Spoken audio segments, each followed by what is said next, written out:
Parti de son Yaoundé natal à la recherche de la vie, il a rencontré la vie. Mesdames et messieurs, bienvenue dans cette tranche spécialisée réservée à un invité de poids et de marque, réservée à un invité de charme et de compétences déjà dans ce studio. Mais avant tout cela, permettez-moi de saluer toute la communauté Balin de Yaoundé, d'ici et d'ailleurs connectée sur la meilleure des fréquences, la Salvation Radio 98.8, qui dresse son tapis rouge cet après-midi à un valeureux fils du Cameroun, un valeureux fils du village Balin. J'ai nommé Valérie Fofo, parti à la conquête du monde, parti à la conquête des multiples trophées. Et donc, le voici parmi nous pour nous exposer tout ce qu'il a glané durant tout son parcours. D'ailleurs, un parcours qui est loin d'être achevé parce qu'il rêve encore gagner davantage des combats. C'est le champion en MMA, champion du monde édition 2021. Je voudrais donc lui souhaiter salut et bienvenue sur la Salvation Radio, Valérie. Oui, salut à tous, à tous les Camerounais. Salut mon frangin qui me reçoit et à tout le staff de la radio. Voilà. Bonjour à Mané, à vous. Oh. Ça, c'est l'accent culturel dont il ne faut pas avoir peur de quelque chose. Nous sommes entre nous. C'est la radio d'un fils du village. Tu es également fils du village, fils de la nation. D'accord. Nous allons entrer de plein fouet dans cet entretien parce qu'il est question de savoir exactement dans quelle discipline tu excelles. C'est quoi le MMA? Le MMA, c'est abrégé. Ce qui signifie, je vais expliquer ce qui signifie MMA. Justement. C'est Mixed Martial Art. D'accord. En français, qui veut dire tous les sports de combat réunis en un. Tous les sports de combat réunis en un. Oui, que vous fassiez de la boxe, du judo, du kung fu, du karaté, un peu grappling, tout ça là, c'est tout un mélange de sports. Mais je veux dire, réunis en un. Nous combattons dans des espèces de cages. Quand il n'y a pas la cage, on monte des espèces de rings. D'accord. Donc, c'est donc dans cette discipline que tu as été porté, champion, toi et au sommet du monde entier. Parle-nous de ton entrée en scène pour être champion à ce moment précis. C'était des moments très émotionnels. Les moments qui nécessitent beaucoup d'attention. En tout oui, cas, nous allons y revenir. La concentration. Nous allons y revenir sur les dernières minutes qui t'ont porté au sommet du monde. Déjà, en termes de parcours, dans ton parcours, est-ce que tu es devenu subitement champion du monde ou alors ce sont des années de service? Dis-nous un peu quelque chose concernant ton parcours. Oui, c'est beaucoup de sacrifices déjà d'abord, l'hygiène de vie,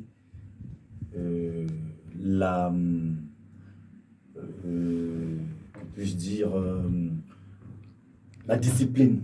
L'hygiène de vie, la discipline et avoir un mental vraiment d'enfer. Un mental Il faut aimer, c'est ma passion. Je m'entraîne 8 à 10 heures d'entraînement par jour. Il faut vraiment que c'est ma passion. Par jour. Oui, c'est ma passion. D'accord. Bon, et ça commence comment là? J'ai commencé très Yaoundé, du quartier Vrada, et puis vous avez commencé par les petites bagarres au quartier. Non. Ça a commencé comment? L'envie, la motivation. Par mon oncle. Je l'avais vu, il s'entraînait souvent devant moi, j'étais un tout petit, 3, 4, 5 ans par là. Il s'entraînait souvent et les techniques me plaisaient. Je voyais comment il faisait des démonstrations. C'est lors des entraînements de ton oncle que tu as eu la motivation, tu as été mordu par le virus des coups de poing. Oui, et en plus j'étais un enfant trop excité, j'avais beaucoup d'énergie. Ouais, j'avais beaucoup d'énergie, donc il fallait vraiment que je puisse trouver des occasions pour libérer les énergies. Pour libérer ça et voilà, pour que mes parents, ma mère et mon papa puissent dormir tranquillement le soir parce que je n'avais pas du tout sommeil. Le soir, il fallait que je bouge, je tape les coups de pied, tout ça. Même ma mère me disait, même dans le ventre, ça bougeait, ça cognait de tout dans tous les sens là. Oui. Et puis vous êtes inscrit dans un club du quartier, vous avez évolué comment par la suite? Je me suis inscrit dans un club du quartier par mon premier maître, c'était maître Noleko Bosco. Nolenko. Nolenko Moscou. D'accord. Et lui, c'est un balin. Ouais, Nolenko C'est Moscou. un oncle. Bon, Je ne cesserai de lui remercier pour tout ce qu'il m'a donné, pour tout ce il m'a appris. D'accord. Je gagne pour lui, je gagne voilà, pour les baleines, je gagne pour le Cameroun. Mais pour voilà, c'est quelqu'un, voilà, parce que déjà, je veux dire, je n'étais pas très bien, j'avais la fièvre, j'avais le palu, mais je me suis surpassé à combattre. C'est là où maintenant je quitte le Cameroun, je décide de voyager pour l'Espagne. Pour l'Espagne, et l'installation et l'intégration en Espagne, ça a été facile, c'était comment? Ou quand on est champion, les champions partout? Non, c'est toujours, quand vous êtes champion ici, à la base vous allez reprendre à zéro. Parce que par rapport aux infrastructures, oui, mais si, je ne me suis pas découragé, même quand je m'entraînais, le rythme d'entraînement, tout a changé, mais je n'ai pas lâché. L'hygiène alimentaire, l'hygiène de vie, effectivement, tout a carrément changé. Les heures d'entraînement et tout ça, la nutrition, vous devez contrôler et tout, mais je ne me suis pas découragé, même quand je faisais les sparring, les sparring, les combats en salle, même si on me gagnait, je cherchais toujours à apprendre, à aller demander à mes partenaires comment tu as fait cette technique-là, j'aimerais bien que tu me montres. Quand ils me montrent, je la copie et je continue à travailler. Donc, je continue à travailler pour m'affûter. Et c'est comme ça que je devenais meilleur dans cette technique. L'humilité, le sérieux, la compétence et l'application. Oui. Surtout aller vers les aînés pour leur demander, écoute, la pichenette, ce que tu as fait là, ça se fait comment, on positionne les pieds comment, ainsi de suite. Mais c'est toute une école là. Oui, vraiment, toute une école. Il y a parfois 2 heures du matin, quand je rêve d'une technique, à minuit, 1 heure, je me lève, je travaille cette technique. Et cette technique, je l'applique quand j'ai combat et je gagne. Les techniques, cette technique-là, parlons justement de ça, ça vient de façon naturelle ou il y a une école de technique? Il y a une école de technique. Il y a des techniques spontanées qui naissent sur le ring directement. Oui. On vous apprend, on vous montre l'entrée. Et après, vous faites de votre façon. Vous complétez avec votre petit génie. D'accord. Il y a du culturel, il y a du naturel également. Effectivement. Et durant tout ce parcours, j'ose imaginer que ça n'a pas été rose. Vous avez certainement dû rencontrer des difficultés. Quelles sont les difficultés auxquelles vous avez été confrontés? Puisque je reprends le Cameroun en 2003 à Marseille, où je sortais de l'Espagne, où je suis médaillé de bronze. J'ai la 3e place au championnat du monde junior et cadet à Marseille. En 2003. En 2003. Oui.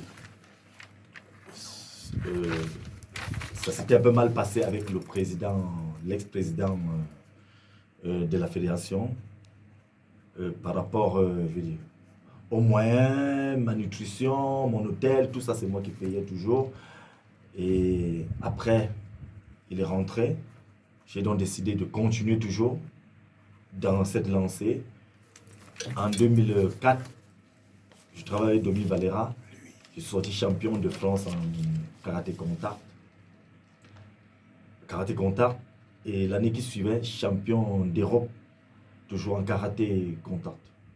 D'accord. Donc vous n'êtes pas souvent loin des chemins des champions. Non. Malgré les difficultés. Donc il y avait des difficultés liées au coût de vie, à la gestion et surtout aux charges à ce moment-là. Oui. Et après ça, entre cette année-là et jusqu'à présent, quelles sont les autres difficultés auxquelles tu as dû faire face jusqu'à présent? Je roulais un peu dans tout, la bourse, kick, muay thai, du brésilien. Oui. C'est déjà réglé. Ouais. Après, j'ai fait presque 1 an et demi de traitement. Et après, toujours, je m'entraînais, mais je ne pouvais plus faire de compétition. C'est à la fois l'envie de gagner et le goût du risque, là. Oui. D'accord. Sur le ring, par exemple, quelles sont les difficultés auxquelles tu as dû être confronté ou ça se passe comment sur le ring, exactement? Oui, j'ai pris un KO. Justement, le premier KO que tu as subi, comment est-ce que tu t'es senti face à ton premier KO? Le premier KO, je l'avais eu j'ai eu le premier KO en Russie. D'accord. Oui, j'ai fait la Russie. Et le deuxième KO, je l'ai pris à Paris. On digère le KO comment? C'est-à-dire tu t'apprêtes là pour aller foncer des coups de poing, mais subitement là, contre le cours du jeu, par exemple, tu reçois un coup qui te met carrément en jeu. On gère ça comment? C'est les C'est de préparations continuer à psychologiques. m'entraîner, c'est de continuer à m'entraîner et vaincre la prochaine fois. Vaincre la prochaine fois. Donc, tu as dû engranger au fil du temps. Oui, oui, oui. Oui, je pense que le plus difficile, Oui, c'est de monter sur le ring. Dès que vous êtes monté, tout est lancé. Voilà, je veux donner le meilleur de moi-même. Quand je gagne, je dis, je vais gagner. Il a deux mains, deux bras comme moi. Je représente mon Dieu. Je gagne d'abord pour lui, la première personne. C'est Dieu. Oui, quand je gagne un combat, c'est d'abord pour Dieu. Je gagne pour lui remettre ce trophée. Et le reste, c'est maintenant à tous les Camerounais, à mes amis, la famille, et voilà. Tout ce qui suit. C'est un trophée et toutes ces médailles que tu as dû engranger, tu les dédies à qui? J'aime beaucoup de personnes. Déjà tous les Camerounais. Normal. Oui.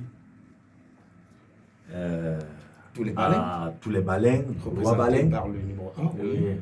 Au roi baleine. Au général Elokobi, un papa à moi. Waouh. Et plus particulièrement au chef d'État. Chef d'État. Oui. D'accord. Et au niveau de la famille, La famille aussi, mes enfants, ils aiment, voilà. ils aiment voir papa Ils aiment. champion. Justement, c'est ça. Le jour où vous avez Est-ce eu que un je cas leur où conseille? votre épouse était en direct, elle était en train d'observer, de regarder. Non, elle n'aime pas voir. Ah. Non, elle n'aime pas, elle n'aime pas. Elle n'aime pas regarder vos combats. Oui. Déjà, j'ai beaucoup de respect pour elle parce qu'elle supporte, celle qui subit tout. Elle me respecte, vraiment, je vais toujours... Elle est d'un support suffisamment psychologique pour toi. Oui, oui, oui, je vais toujours la remercier pour tout ce qu'elle fait pour moi, même les massages, tout ça. Elle me dit souvent, mais tu as trop pris de coups, il faut arrêter. J'ai dit, ouais, j'ai compris. Mais le matin, elle me voit 4 heures sur la partie,